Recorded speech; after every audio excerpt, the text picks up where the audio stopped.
Buenos días a todos. Bienvenidos.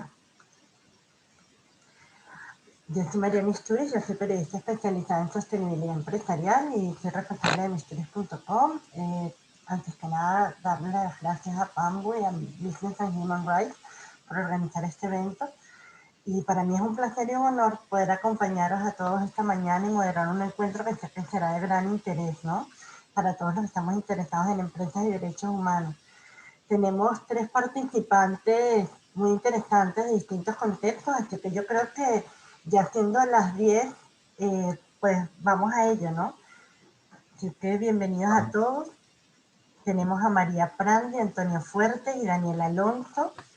Y vamos a conversar un poco sobre por qué es importante gestionar los derechos humanos en la empresa y cómo podemos hacerlo. Así que sin más preámbulo voy a ir presentándolos a nuestros panelistas. En primer lugar tenemos a María Prandi, que es fundadora y CEO de Business and Human Rights y también de una startup que se llama Woman's Back. Pues bueno, nada, Business and Human Rights, como muchos lo conocen, pues es la empresa especializada en España en temas de empresa y derechos humanos, ¿no? Tiene más de 20 años ya la trayectoria de María y su equipo y han asesorado empresas del IBEX 35 de múltiples sectores, ¿no? Desde BBVA, Iberdrola, Gestam y también empresas de mediana, de distintos que producen productos, servicios de distinta índole, como por ejemplo empresas medianas del Grupo La Unión. Así que bueno, María, bienvenida, un placer. Tenemos también entre nosotros a Antonio Fuerte Zurita, ¿no? Antonio es Senior Advisor en Sostenibilidad y forma parte del grupo de trabajo sobre ESG de la Confederación Europea de Institutos de Consejeros y del Advisory Group de la iniciativa Human Security Business Partnership de la London School of Economics. Y ha sido responsable de sostenibilidad en Naturgy desde 2010 hasta febrero de 2021. Así que bueno, Antonio, bienvenido. Muchísimas gracias por acompañarnos esta mañana. Y también tenemos a Daniel Alonso, que, bueno, Daniel es el director de comunicaciones y de alianzas estratégicas de Apambo, en una startup de tecnología que busca crear un ecosistema de empresas que sean más sostenibles y más responsables. Y Daniel ha trabajado casi por 10 años ya como consultor en sostenibilidad y ESG para empresas del sector público y privado, y además ha sido asesor en materia de políticas públicas de derechos humanos para el gobierno de Colombia y la alcaldía de Bogotá.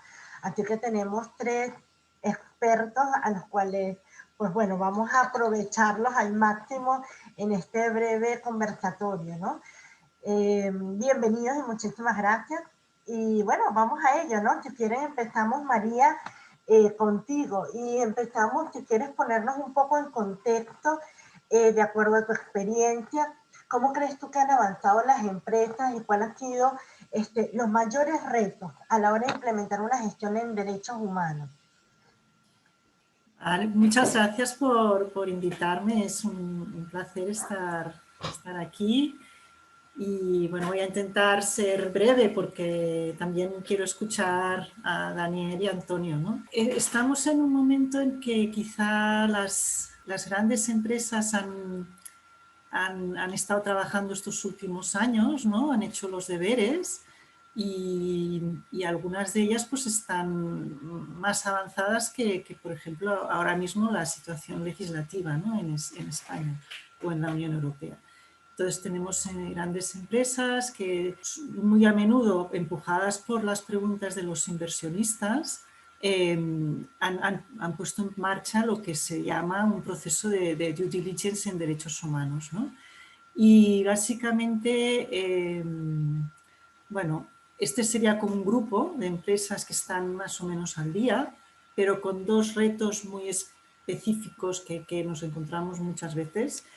Uno es el acabar de entender por parte de todas las personas que están en la empresa lo que significa pensar en posibles impactos de las actividades de la empresa hacia afuera, o sea, hacia sus empleados o hacia las comunidades, etcétera, ¿no? Muchas veces cuesta entender que estamos hablando de qué impactos puede tener mi empresa en temas de derechos humanos en el desarrollo de sus actividades, en su relación con sus proveedores y cadena de suministro. También cuando compran otra empresa que está en una madurez diferente en estos temas, nos hacemos responsables de esos retos o agravios que tenía esta empresa, entonces tenemos que aprender a identificarlos, mitigarlos, repararlos incluso, ¿no? Esto sería un grupo de, digamos, las grandes empresas globales, ¿no? Dos cosas que les faltan, que son muy importantes.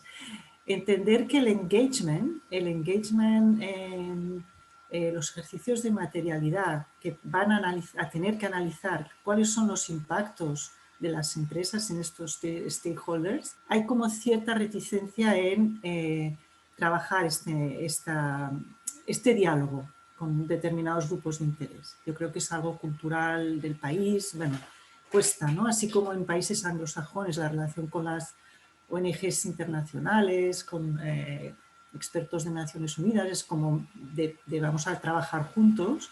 Aquí el diálogo es difícil. Pero es decir que estos actores tienen información muy relevante para que la empresa entienda mejor cuáles son sus impactos. Y luego tenemos las empresas más medianas que están un poco a remolque de estas grandes empresas y que creo que no están suficientemente preparadas o que tendrían que empezar a prepararse ahora cuando llegue la due diligence obligatoria en empresa de derechos humanos, en derechos humanos y medio ambiente. Estas empresas se confían de que, por ejemplo, las plataformas de proveedores de estas grandes empresas solo les piden un tick the box, ¿no? Tienes una política de derechos humanos, tienes una política sobre acoso, sobre no discriminación, y entonces es un tick the box, pero la mayoría de las veces es posible que estas empresas no tengan detrás el sistema de gestión que soporte estas afirmaciones. Y es aquí donde va a haber, yo creo, un gap muy importante para cubrir para estas empresas, porque las que, luego hablaremos de la legislación, pero van a estar, digamos, impactadas por esta legislación europea que viene, ¿no? Lo dejo aquí. Vale, perfecto, María, es verdad. Luego quizás entramos un poco en profundidad más en qué es lo que nos viene, ¿no? Y toda esta presión que viene y este marco regulatorio en que ya se tiene que preparar las pymes, las grandes empresas, como dices, somos todos. Antonio, y ahora un poco de estos retos que nos habla María, desde esta reticencia de trabajar con los grupos, de ese diálogo con algunos grupos de interés, o incluso esta preparación que necesitan las empresas y cómo van gestionando pues estos riesgos, estos impactos en derechos humanos.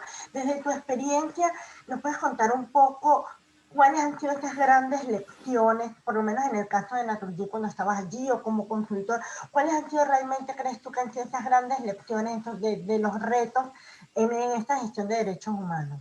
Muchas gracias por invitarme. Bien, en línea con lo que comentaba María, las empresas deben de identificar sus riesgos. Yo puedo hablar de la experiencia de Naturgy, que empezamos en 2010 aproximadamente, y había tres drivers fundamentales, tres motivos fundamentales, ¿no? Uno, que queríamos pertenecer a un índice de sostenibilidad, al FTSE4Good, que exigía que tuviéramos una política de derechos humanos con determinadas características. La presión de los inversores, había inversores que mostraban interés en que tuviéramos desarrollos de este tipo, y luego presión social motivada por algunas controversias, ¿no? En esa situación pues decidimos lanzar un proyecto y nos guiamos pues, de los requisitos que pedía FTSE4Good, a grandes rasgos. Bueno, aprobación de la política al máximo nivel, identificación de riesgos, muy importante que ha comentado María ya, que se ha hablado aquí, la consulta con especialistas, organizaciones especializadas, no puedo decir los nombres porque el acuerdo que adquirimos con ellas es que no participarían y colaborarían, pero sin desvelar su nombre. Y luego, pues formación en la política, ¿no? Cuando hablamos con estas organizaciones, en concreto con una muy importante, fue un proceso muy interesante porque, bueno, pues tenían sus reticencias, lógicamente, y decían que las empresas hacían estas cosas para hacer un papel, colgarlo en la web, etcétera, ¿no? Y que no había más. Y bueno, entonces, ahí tuvimos que llegar a un entendimiento de compromiso mutuo de que no iba a ser así, ¿no? Las lecciones que hemos aprendido, bueno, la cultura es fundamental. Yo creo que estos temas se pueden abordar desde dos bases, ¿no? La base de los riesgos o la base de los principios. No son excluyentes, pueden convivir, ¿no?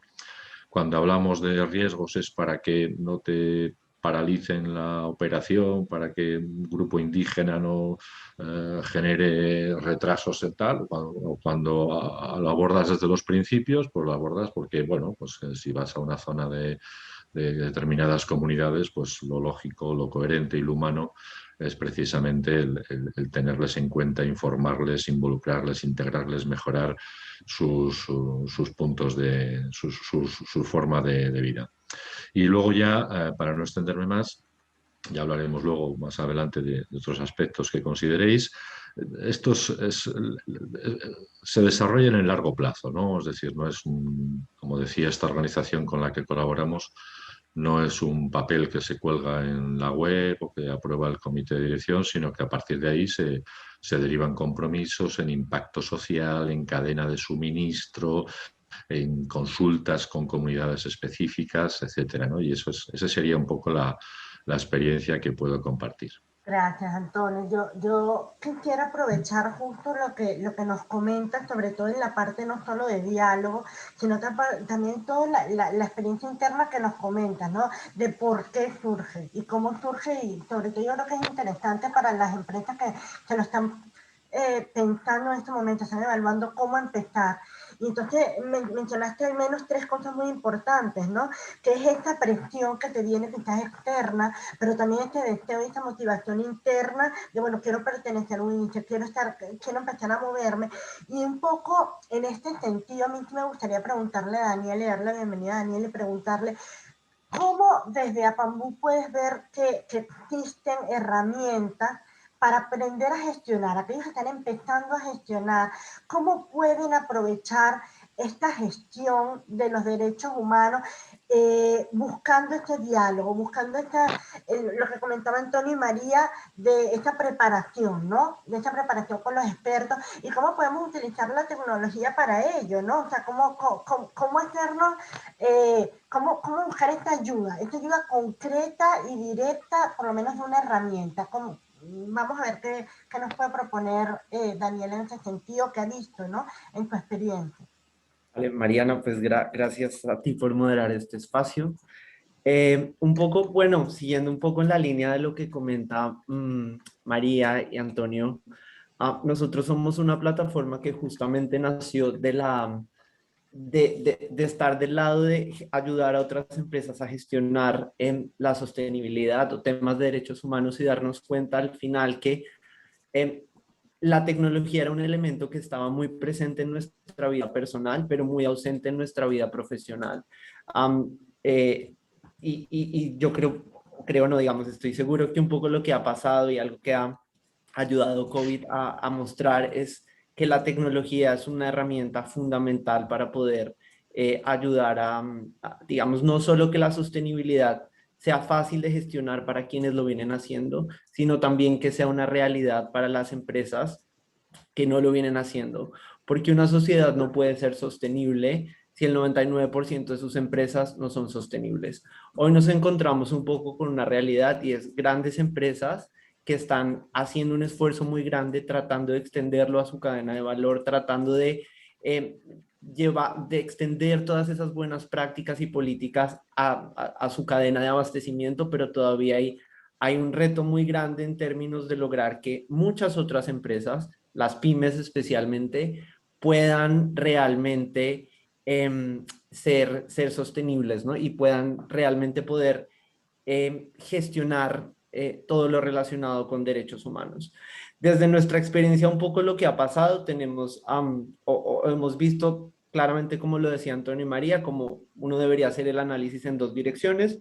Quienes vienen haciendo una tarea la tecnología se tiene que convertir en un espacio que permita facilitar esa medición de impactos, ¿no? A tener la información necesaria para justamente tomar mejores decisiones. Yo creo que la base un poco de entenderse, esto que decía María, de necesito poder entender, o el primer reto que deberíamos tener es entender que esto es importante, también está muy asociado a tener algunos datos concretos que te permitan verte desde una perspectiva de derechos humanos o de sostenibilidad contigo en relación con los demás. Y luego, justamente lograr que todas estas pequeñas empresas, eliminar, digamos, todas estas barreras de acceso que pueden tener las pequeñas empresas para hacerlo, digamos, posible en términos de siguen viendo muchas empresas que son muy costoso o es muy difícil o no tienen el conocimiento, ¿no? Yo creo que ahí la tecnología juega un rol muy importante en dar datos, en tener una imagen clara y en lograr eventualmente ¿no? Que no sea necesario tener un staff de, no sé, 20, 30, 40 personas dentro de una empresa pensando que es algo, digamos, imposible para una pyme. Y ahí la tecnología es clave en eliminar esas barreras de acceso digamos, para que al final lo puedan hacer, ¿no?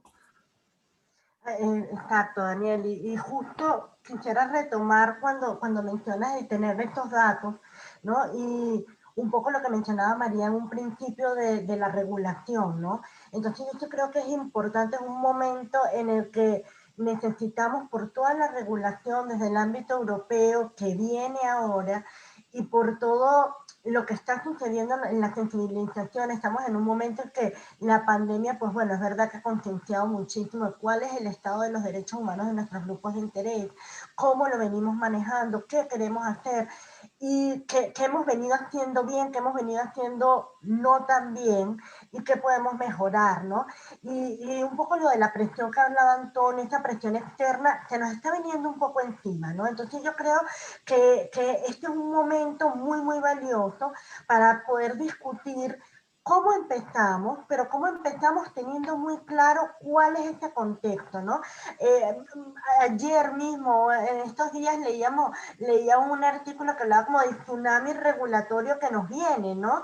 Y en realidad todas las personas que estamos trabajando en sostenibilidad entendemos que ya no se trata solamente de la parte, si se quiere, estos mecanismos voluntarios, y ni siquiera se trata de los mecanismos regulatorios de los que estamos acostumbrados quizás localmente, sino ya pensando un poco más como en la localization, que bueno, tenemos que pensar global, pero actuar localmente. Sí me gustaría hablar un poco con María, con Antonio y con Daniel sobre cómo ven ellos el tema regulatorio, ¿no? Y bueno, María, un poco que nos pongas en contexto sobre cuál es esta agenda europea, qué pasó ahora en marzo con la resolución del Parlamento, cómo ves tú el desarrollo en la comisión de la legislación que se nos viene en debida diligencia, y si realmente crees tú que la vamos a tener o no la vamos a tener en otoño. Estamos ahí todos como esperando. Yo creo que ya en verano evidentemente no la tendremos, pero bueno, quisiera también escucharte un poco cómo lo ves tú. Bueno, pues yo creo que está claro que a nivel de la Unión Europea han puesto el acelerador para ir acotando un poco los temas regulatorios en este tema, ¿no? Esto ha surgido, yo creo, en parte impulsado por la presidencia alemana, por algunas presiones de las empresas alemanas que han puesto sobre la mesa la necesidad de dos cosas, ¿no? De continuar siendo competitivas en un escenario en las que ellas pueden tener mayores costes por digamos, temas de sostenibilidad y derechos humanos, y luego también por un tema de seguridad jurídica, ¿no? Vemos en los últimos años algunos procesos legales, sobre todo en el Reino Unido, que apuntan a que bueno, pues hay un recorrido legal en determinados temas de derechos humanos que pueden ser gravosos para las empresas, no solo a nivel económico, sino a nivel también de reputación, ¿no? Y básicamente, resumiendo mucho, este tsunami, ¿no?, que mencionabas, Mariana, yo creo que hay 2 o 3 cosas a mencionar. Una, la propuesta de directiva de due diligence obligatoria en materia de derechos humanos y medio ambiente. Este sería un pilar muy importante que ahora está en discusión. Esperamos que salga la propuesta pues, en los próximos meses y en esta propuesta se va a empezar a definir pues, cuál es el alcance de esta debida diligencia, que en teoría viene marcada por los principios rectores. Los principios rectores son los que nos definen qué se entiende por debida diligencia y cómo hay que hacerlo. Vamos a ver si la directiva se ciñe de alguna manera potencia alguno de estos pasos a seguir en la debida diligencia, restringe algunos, ¿no? Por ejemplo, uno de los temas en discusión es hasta dónde va a llegar la responsabilidad de las empresas en esta directiva en relación a su cadena de proveedores, su cadena de valor. Vamos a llegar al Tier 1, al Tier 2, etcétera. Esto está en discusión. También está en discusión si se equipara esta directiva o las sanciones de incumplimiento, los temas de corrupción, que incluirían temas penales, que esto también yo creo que es muy importante.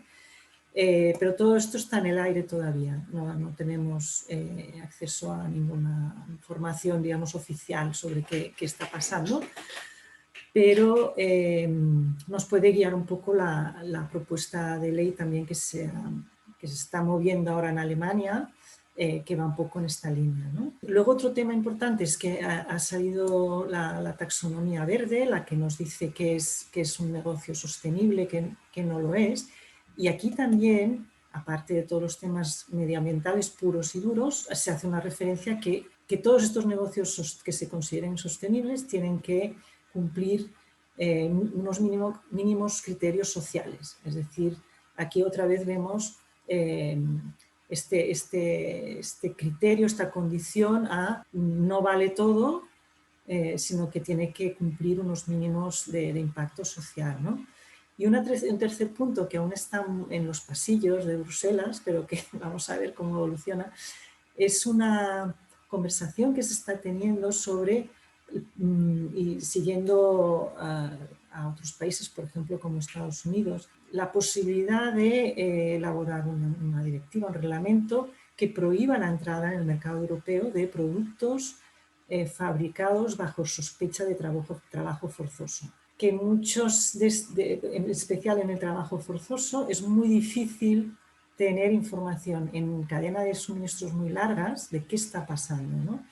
Y es lo que, retomando un poco lo que comentaba Daniel, uno de los problemas o de los retos que tenemos en asesorar a empresas es cómo tenemos acceso o la propia empresa tiene acceso a determinada información que es muy relevante, que no está ordenada, que no se sabe dónde está, y en este sentido, como decía Daniel, una tecnología que nos permite averiguar dónde está esta información, ordenarla, presentarla, analizarla y utilizarla, es muy útil, porque es que si no, no podemos tomar decisiones, y quizá las decisiones que tomemos no son las buenas, por falta de información relevante sobre determinados temas. Y justamente el tema de trabajo forzoso, esclavitud moderna, son, digamos, impactos muy invisibles, muy escondidos, ¿no? Entonces, a veces las auditorías, como se está demostrando en estos últimos meses, no son suficientes. Hay que ir a ver exactamente qué está pasando.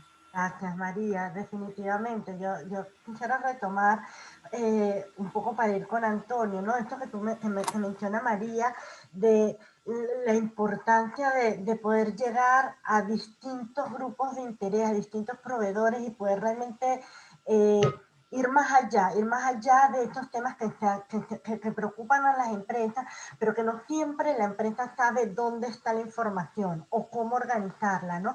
Y me encantaría escuchar la opinión de Antonio o la experiencia, desde tu experiencia, Antonio, ¿cómo fue este trabajo en la CRUGI para ir gestionando estos derechos humanos, ¿no? Y sobre todo para irse preparando a la regulación que sabía que venía.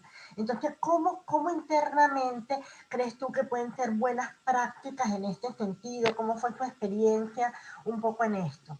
Bueno, pues tengo que retrotraerme al año 2013 aproximadamente, precisamente como consecuencia de la política de derechos humanos. Había unos compromisos con la cadena de proveedores que se negoció con estas organizaciones, ¿no? La negociación fue complicada porque, bueno, ¿qué hacemos con un proveedor que incumple o que tiene algún tema, alguna controversia en derechos humanos? Cut and run, como dicen los ingleses, nos vamos, nos quedamos, tratamos de mejorar lo que hay, es responsable irse, no es mejor quedarse. Bueno, desde el punto de vista, por supuesto, todo lo que habéis dicho de la tecnología es fundamental, sin eso es imposible, ¿no? Manejar tal cantidad de información y más con la regulación que comenta María, que viene, pero en esos años lo que hicimos fue, bueno, os comparto mi experiencia por si sirve, ¿no? Cogimos todos los proveedores y les clasificamos en 3 niveles de riesgo: riesgo alto, riesgo medio y riesgo bajo. Y en función de ese riesgo definimos determinadas necesidades de información.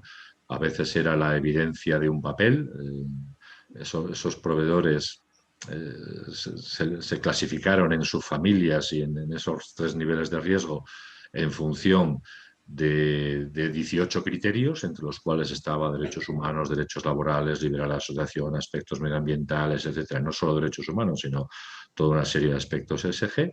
Y en función de ese riesgo se les empezó a pedir información. Ahí, si no hay mucho riesgo, basta con que te envíen que tienen una política de derechos humanos publicada en su web. Pero con aquellos de mayor riesgo, lógicamente, es donde te la juegas, ¿no? Por impacto. Y ahí, pues claramente la opción eran las auditorías in situ, a ser posible sin avisar y demás, ¿no? Y desde ese punto de vista, pues bueno, a partir de ahí, lógicamente la tecnología jugó un papel fundamental, la involucración del departamento de compras fue excelente. De hecho, una vez lanzada la idea, fueron ellos los que llevaron adelante el proceso, y me consta que todavía siguen avanzando. Y luego, pues al final hay que definir una serie de indicadores, ¿no? ¿Cuántos proveedores tienes? ¿Cuántos son de cada riesgo? ¿Por países? Y hay un indicador que a nosotros nos gustaba mucho, supongo que se sigue utilizando, que era el volumen de compra a proveedores de alto riesgo que ha sido auditado. Es decir, es un poco el indicador de la salud de tu cadena de suministro, ¿no? Hay que centrar recursos, no puedes auditar a todos, a veces son miles, ¿no? Pero aquellos que son de riesgo y en países de riesgo, hay que auditarles con todas las matices que hay sobre si las auditorías son eficaces, si no son eficaces. Me consta que las nuestras tenían una serie de características muy interesantes. A veces duraban 2 días, no se avisaba, bueno, había una serie de requisitos previos, ¿no? Entonces el indicador era cuánto hemos comprado en volumen a proveedores que son de alto riesgo. Y eso en definitiva nos daba un poco la ruta para seguir avanzando esos porcentajes, esos indicadores y lógicamente incorporar. Lo que hace el ya conocido como tsunami regulatorio, pues es llevar esto a la legislación, lo cual es una buena noticia, ¿no? Porque si algo hemos aprendido en estos 10 años es que hay, perdonad las palabras inglesas, pero es como lo tengo así en la cabeza, hay frontrunners, hay laggards y hay freeriders, ¿no? Es decir, gente que va por delante, gente que se retrasa y gente que se aprovecha de que otros lo hacen, pero ellos no lo hacen, ¿no? Entonces, personalmente, pues es como otras tantas cosas en temas de RSC y en temas sociales y medioambientales.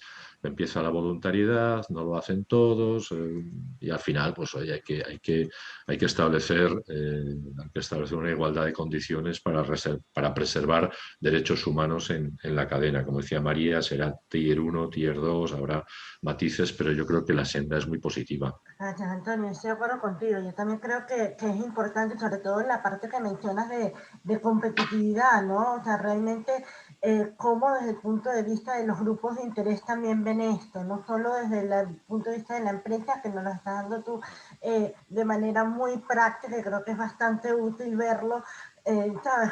Desde adentro, no siempre todos los grupos de interés tienen esta visión, ¿no? A veces entran en estos diálogos sobre derechos humanos, sobre la gestión que está haciendo la organización, y creo que es importante también a veces tener esa visión del proveedor, si se quiere. Y quisiera un poco quizás ahí preguntarte, Daniel, estas pymes, ¿no? que quieren empezar a trabajar con grandes empresas y que están siendo evaluadas, por ejemplo, con ciertos indicadores como los que menciona Antonio, ¿no? Tenemos estas empresas, una empresa grande como por ejemplo Naturgy, que está manejando y dice, estoy clasificando a mis proveedores, estoy clasificando de acuerdo al riesgo. Si yo soy una pyme que quiero trabajar o que ya trabajo con estas empresas, ¿no? Desde mi punto de vista, ¿cómo puedo yo gestionar los derechos humanos de una manera eficiente, responsable, para que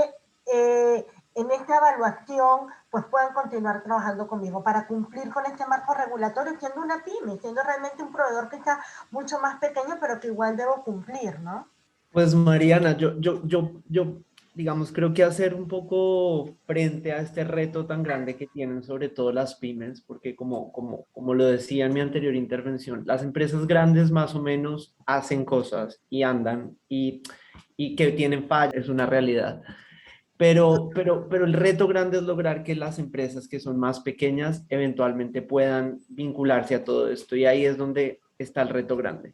Y retomando un poco las palabras de María al principio, yo creo que todo parte también o pasa por un ejercicio, digamos, si se quiere, propio, personal, de entender en el mundo en el que estamos parados hoy, todos, ¿no? Yo creo que parte de querer hacer cosas, como lo decía Antonio, en lo que ellos hicieron muy pioneros, parta de una reflexión muy individual y muy personal y muy, digamos, también estratégica desde el punto de vista empresarial, de entender que hoy 9 de cada 10 consumidores prefieren marcas sostenibles. Las grandes empresas, todas hoy, por temas legales o digamos, porque éticamente están convencidas de lo que están haciendo, están extendiendo políticas a las demás empresas. El talento también prefiere a las empresas que son, digamos, sostenibles, que son responsables, que gestionan los derechos humanos, que se preocupan por las personas. Hace poco leía que 8 de cada 10 personas justamente buscan ir a trabajar a las empresas que ofrecen este tipo de cosas, ¿no? Que se preocupan por este tipo de cosas. Eh, Como bien mencionaba María, también parte del ejercicio de entender que incluso hasta la financiación hoy de las empresas también, bajo este marco de finanzas sostenibles en Europa y con la llegada de la taxonomía, pues claramente esto tendrá un impacto en las compañías, ¿no? No es que no vayan a tener acceso al crédito como muchas piensan, sino que eventualmente van a tener mayores dificultades, va a ser más costoso endeudarse para, ¿no? O para llamar a los mismos inversionistas. Yo creo que todo este marco en general es bastante, debería hacer pensar mucho mejor a los empresarios de las pymes. Algo que yo siempre he dicho un poco es que ser sostenible, claro que implica retos, pero la sostenibilidad no es un tema de grandes empresas, sino de empresarios con visión. Y yo creo que ahí es donde es lo que yo creo, el primer ejercicio tiene que ser es entender el mundo en el que se está parado, y luego vendrá el resto, que el resto está muy a la disposición de todo el mundo, y casi que a través de una pantalla puedes tener acceso a la tecnología que para ti es relevante, a información que es relevante, puedes conectarte a webinars como estos y aprender de gente como Antonio, como María. O sea, yo creo que las herramientas hoy están, incluso gratis. Nuestra misma plataforma es una plataforma gratuita, el que quiera puede entrar y la puede usar, puede lo que quiera. Pero lo primero es justamente entender el contexto en el que estamos actualmente. Yo creo que ese es como el fundamento de querer ir más allá en temas de sostenibilidad de derechos humanos. Coincido contigo, Daniel, coincido contigo totalmente, pero siento que que es verdad, yo siento que ya por la misma situación en la que estamos, hay mucha mayor concienciación, ¿no? Un poco lo que hablábamos al principio. Ahora mi pregunta quizás va más a los tres, ¿no? Pero va un poco más, empiezo con María, pero va un poco más a esta parte práctica quizás de la que hablaba Antonio. Y le quería preguntar a María, desde tu experiencia con todas las empresas, ayudándolas a gestionar derechos humanos y que sea de manera estratégica, ¿cómo crees tú, María, que hay que empezar? ¿Por dónde empieza? Si yo soy una empresa grande o si soy una pyme y digo hoy, ¿por dónde empiezo? Ok, ya tengo este contexto, tengo la avalancha regulatoria, tengo estas presiones de las que habla Antonio, tengo esta motivación de la que habla Daniel, pero ¿por dónde empiezo realmente a organizarme internamente y decir, quiero que esto sea estratégico? Pues así muy rápidamente, porque es una pregunta que podríamos estar hablando mucho rato. Yo creo que lo que primero hacemos con las empresas que nos vienen un poco con esta inquietud, ¿no? Porque esta inquietud es bastante generalizada, ¿no? Bueno, quiero hacer algo, me interesa, veo que tarde o temprano voy a tener que empezar a gestionar algunos de estos temas. Y entonces, bueno, nosotros en primer lugar lo que hacemos es calmar a las empresas, evidentemente decirles que seguramente están haciendo cosas que ahora no llevan la etiqueta de derechos humanos o de sostenibilidad en general, pero que son específicas de derechos humanos. Es decir, la idea de no partimos de cero. Esto es muy importante para dar confianza, seguridad, ganas de descubrir esta nueva perspectiva del negocio, ¿no? Que de manera natural está funcionando, de manera natural está allí, está en el CEO, está en los empleados, está allí. Entonces, lo primero que hacemos es, bueno, vamos a hacer una lista, vamos a pasearnos por la compañía virtualmente o presencialmente y vamos a ver todo aquello que identificamos como temas de derechos humanos vinculados a sostenibilidad. Entonces ahí ya tenemos una lista de acciones, políticas, procedimientos, temas también culturales que no están escritos, pero que todo el mundo pues, coge el transporte público para ir a la empresa. Bueno, cosas escritas y no escritas. Ahí tenemos una información básica muy útil para saber, uno, naturalmente la empresa en qué tiene interés o en qué se ha fijado o qué está impulsando. Esto, ¿cómo lo ordenamos? Hay que ordenarlo y ponerlo en los cajoncitos que le corresponde, ponerle las etiquetas que toquen y a partir de ahí ver esta lista ordenada, qué sentido le vamos a dar, como concepto, ¿no? Vamos a trabajar más los temas, pues no sé, de conciliación, porque todas nuestras tenemos una mayoría de empleadas, etcétera, ¿no? Entonces vamos a ver, otra empresa puede ser, tenemos una cadena de suministro larguísima, que esto es otro tema que preocupa a muchas empresas. ¿Por dónde empiezo? Bueno, pues vamos a ver primero cuáles son esos productos que tienen más riesgo, ¿no? Un poco volviendo a lo que decía Antonio. ¿Dónde está el riesgo más alto? El medio. ¿Qué vamos a hacer en cada uno de estos estratos de proveedores? ¿Cómo lo vamos a abordar? Todo esto de una manera como muy flexible, muy de aprendizaje, muy de avanzar poquito a poquito, ¿no? Porque los recursos son los que son, no solo a nivel económico, sino de personas. Formar a las personas que tienen que estar al frente de estos temas y, bueno, empezar así de una manera tranquila, segura y convencida, ¿no? Gracias, María. Nos das un poco de optimismo. La verdad, para todos los que están escuchando, decir, bueno, mira, no están empezando de cero ya, esto es sí, una siempre. visión optimista. Claro. Al final muchas empresas tienen muchísimos puntos positivos ya de entrada. Vale, sobre todo en temas de derechos humanos. Yo siento que en gestión de derechos humanos solemos siempre ver el vaso medio vacío, entiendo el porqué y creo que es importante, pero también creo que ver un poco de luz a veces es importante para generar ese interés, ¿no? Como decía Antonio, que no sea solamente presión, sino que Sí. también sea un poco la competitividad, ¿no? Y hablarle a cada, pues a cada departamento que se quiera. A mí me llamó mucho la atención, Antonio, cuando mencionaste que por lo menos algo que funcionaba bien era como compras se involucró, ¿no? El departamento de compras se involucró directamente en estos indicadores y en entender que también son parte de los resultados en gestión de derechos humanos, que no solamente algo de quien esté llevando sostenibilidad, ¿no? Que también es compras y también es comunicación y también es recursos humanos, como mencionaba Daniel, y también es marketing, y también son todos los otros departamentos, sobre todo los operativos que tienen que trabajar en ello, ¿no? Y un poco en este contexto, Antonio, sí me gustaría saber cuáles sientes tú, un poco esto, como nos mencionabas en retrospectiva, cuáles fueron estos elementos claves, ¿no? Que permitieron, desde tu punto de vista, de tu perspectiva, que Naturgy tuviese una gestión efectiva en derechos humanos, ¿no? O sea, ¿cuáles fueron estos elementos? Porque ya nos mencionaste un poco el por qué se empezó y el cómo se hizo, ¿no? Pero un poco, ¿cuáles crees tú que fueron estos elementos de éxito? Bueno, hay mucha gente involucrada que aporta su voluntad, sus ganas, ¿no? Eso es así. ¿Y por qué se produce? Bueno, pues algo haces bien, el equipo, la empresa, pero yo empezaría por la alta dirección, en concreto, pues explicando la necesidad, entendieron perfectamente que era necesario y designaron un presupuesto especial para hacer todo este proyecto, ¿no?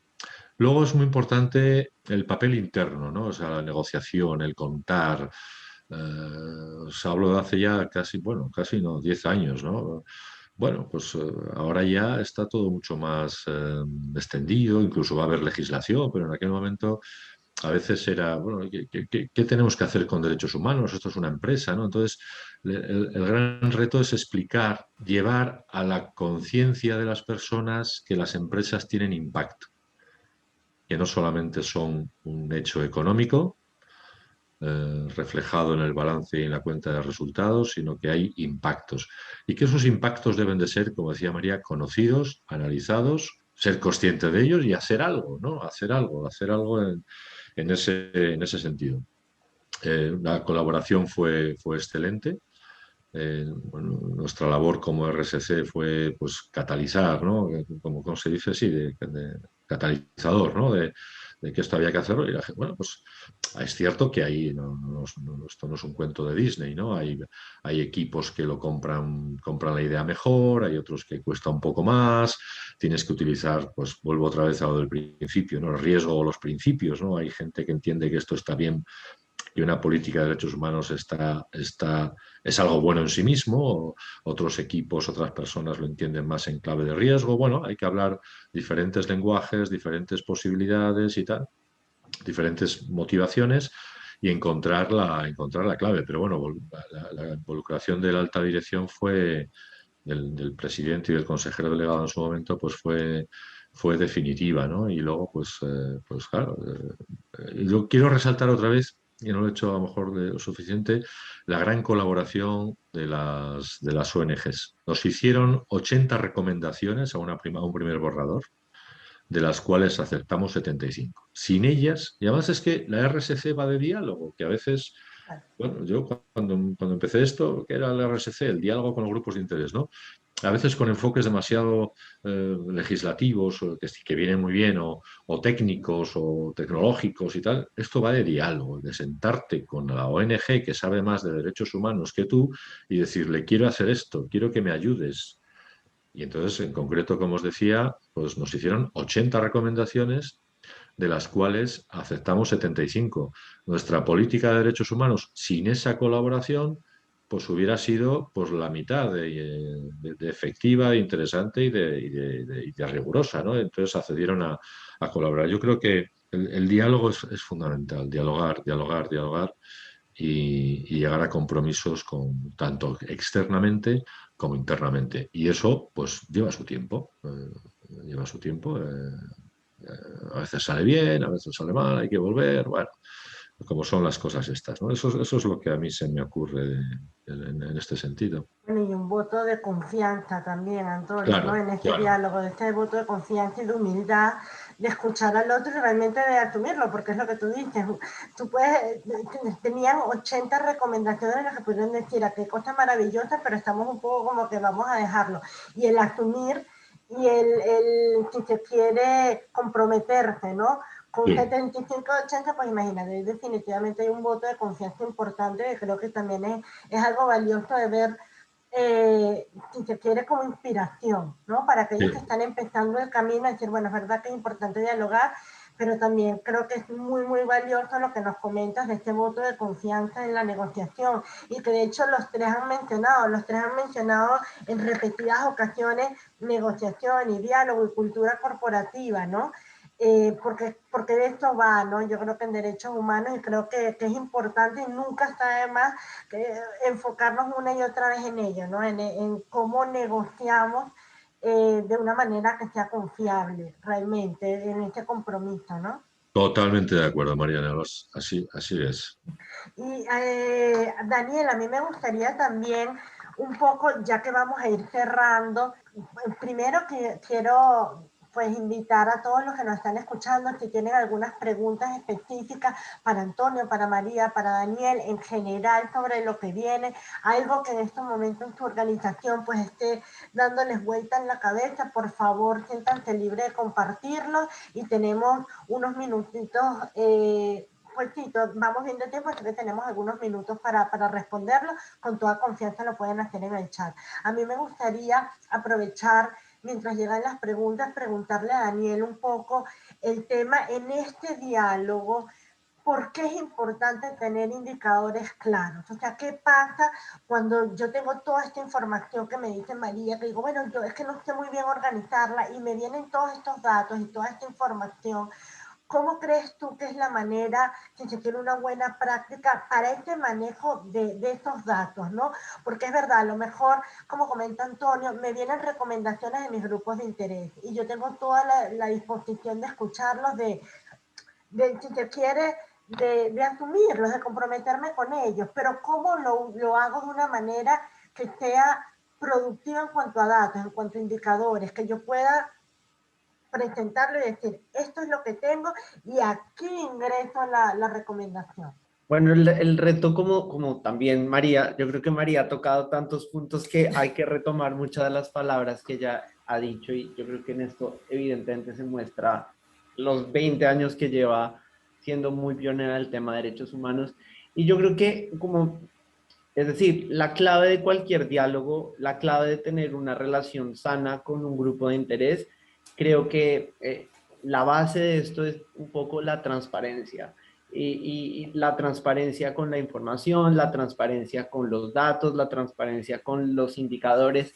Muchas veces las empresas tienen miedo porque en algún indicador o en alguna cosa no les va tan bien, les da mucho miedo decir que las cosas son de esta manera. Un poco lo que muestra Antonio con su experiencia también en Naturgy es que al final es del diálogo y de reconocer estas cosas que no funcionan tan bien, ¿no? Que se pueden construir cosas que puedan ser provechosas para las empresas.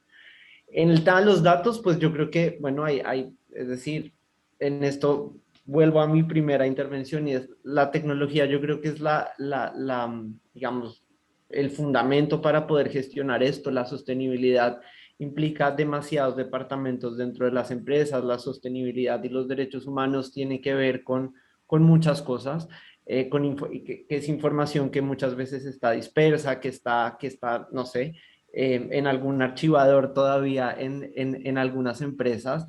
Y en ese sentido, plataformas como para la que yo trabajo pueden justamente ayudar a simplificar todos esos procesos de gestión de los datos para que al final la gente pueda dedicarse a los temas que realmente son relevantes. O sea, medir es muy importante, contar lo que se está midiendo es muy importante, pero también aquí hay que dar un paso adicional y es pasar un poco de esta obsesión que tenemos muchas veces las empresas con el reporting y contar información y datos, a usar esos datos para tomar mejores decisiones y transformar las empresas. Hay que dar ese paso, hay que lograr pasar de decir, yo qué sé, mi brecha en temas de salarios es X, o es decir, cualquier indicador que tú tomes, necesitas poder medirlo, tenerlo, entenderlo, compartirlo, ser transparente para tener una buena relación y luego usarlo como la base para tomar mejores decisiones. Yo creo que ahí está la clave justamente. Así es. Y María, un poco para ir cerrando, ¿cómo lo ves? ¿Cómo lo ves a futuro? Me gustaría saber cómo ves, ya nos contaste un poco cómo estamos, ¿cómo lo ves a futuro? Toda la situación de la gestión en derechos humanos, si tuvieses que resumirlo muy brevemente en un par de minutos, ¿cómo ves los próximos años en este tema? En España, ¿cómo lo ves? Aquí podría decir como lo que espero y lo que va a pasar, pero bueno, lo voy a fundir en uno, me voy a arriesgar.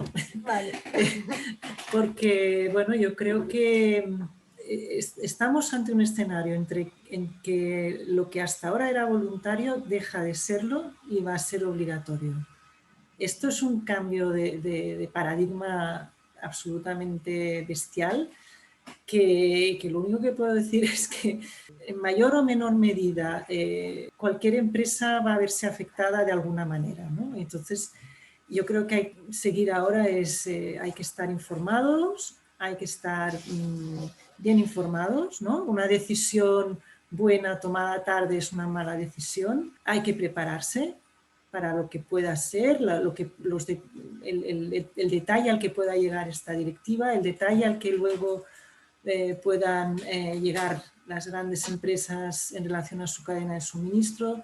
Este es el cambio de paradigma. Entonces, dejamos bueno, lo que ya se ha dicho aquí, ¿no? que aunque sea obligatorio, la base es el diálogo, la coconstrucción. Hay muchas empresas que están ya formando a sus proveedores en estos temas para que sepan de qué va, de qué no va, qué significa, que nos... Entonces, un trabajo conjunto yo creo que es lo más efectivo para encarar esta nueva situación que va a llegar en los próximos 2-3 años, ¿no? con una ley aquí en España. Antonio, ¿y tú? Me gustaría, ¿cómo cierras? ¿Cuál es esa reflexión final que te gustaría dejar el día de hoy en este conversatorio? Bueno, pues a ver, yo creo que se ha dicho todo, ¿no? Pero ¿con qué me he quedado lo que ha dicho María, Daniel? La tecnología es fundamental, ¿no? Es decir, yo no la he mencionado porque se da por hecho que eso es fundamental, ¿no? Lo que dice María de la regulación va a cambiar drásticamente, es otro nivel de juego. Y yo añadiría, la cultura es importante, ¿no? La cultura, es decir, ¿qué piensa el comité ejecutivo de estas cosas? ¿Cómo valora, hasta qué punto es consciente de sus impactos en la toma de decisiones, ¿no? Porque la legislación va a ayudar, pero la legislación, la propia Unión Europea lo reconoce, puede convertirse en lo que dicen los ingleses, un box ticking, ¿no?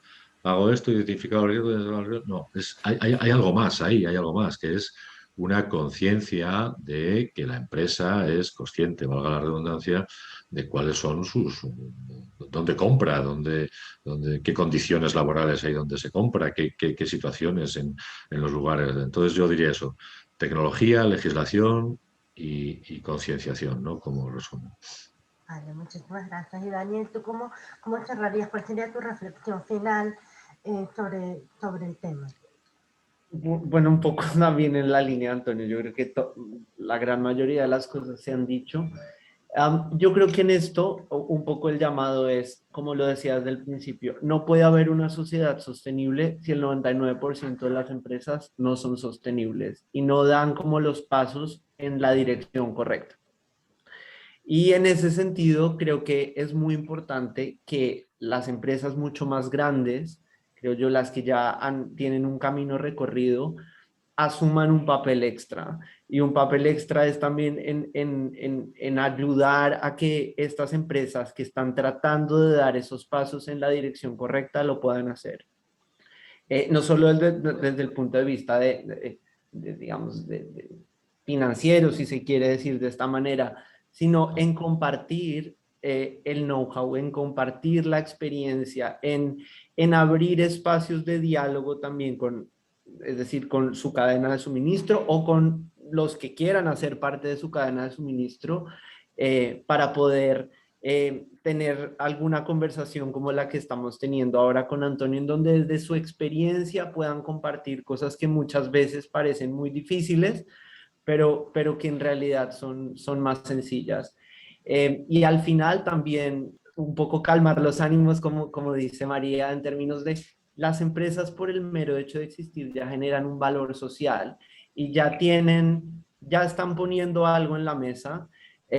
Lo que hay que lograr un poco es encauzar que esto que están poniendo esté alineado con lo que se quiere y con lo que también se espera de las compañías hoy. Yo creo que es un poco mi mensaje final. Muy bien, muchísimas gracias. Yo quisiera cerrar un poco, pues resumirlo, si se quiere, nuestro conversatorio fue bastante breve. Yo no creo que haga un ejercicio de resumen, pero sí creo que al menos 3 cosas son relevantes de lo que conversamos hoy. Y uno es la experiencia con transparencia, como lo que compartió Antonio, como compartió María o Daniel, de cómo podemos transparentemente compartir tanto los retos como pues, los logros, ¿no? Cómo se ha hecho bien y qué difícil es o puede ser hacerlo bien. Por otra parte, quiero retomar el aspecto positivo, si se quiere, esta percepción optimista que nos compartió María, que nos compartió Daniel, un poco Antonio, de cómo que sí se están haciendo cosas, no solamente por la presión interna o externa, de todas las estadísticas de todos los grupos de interés están más concienciados y por lo tanto presionan cada vez más a las empresas. Creo que es importante también ver el lado positivo de que las empresas, de que el contexto nos lleve a hacerlo, pero hacerlo por las razones correctas, ¿no? Y como decía María, de tomar unas decisiones a tiempo, preparándonos, conociendo, investigando, y sobre todo quisiera cerrar con lo que comentó Antonio, y bueno, que lo comentaron todos en realidad, de la importancia del diálogo. Y el diálogo desde los directores y desde todos los que llevan las empresas a toda la cadena de producción, no importa qué tan larga sea, como decía María, que a veces dice, es que mi cadena de suministro es muy larga y no sé dónde está la información, ¿no? Entonces yo quisiera retomar que independientemente de cuántos actores hay en nuestros grupos de interés, pues este diálogo y este voto de confianza es importante, y por supuesto en la utilización de las herramientas que tenemos a nuestra disposición. No me queda más que agradecerles enormemente a Daniela, a María, a Antonio por su tiempo, por compartir sus experiencias, por darnos un poco de luz en por dónde podemos empezar, y que hay que empezar, y hay que empezar ahora. Y bueno, agradecer por supuesto a PAMO por tenernos acá, por ser nuestros anfitriones, a Business and Human Rights también. Y bueno, desearles un excelente día y muchísimas gracias por acompañarnos y estar hoy acá con nosotros. Gracias a vosotros. Gracias, Mariana. Gracias. Adiós, Mariana. Adiós, Daniel. Adiós, hasta luego. Muchas gracias. Adiós.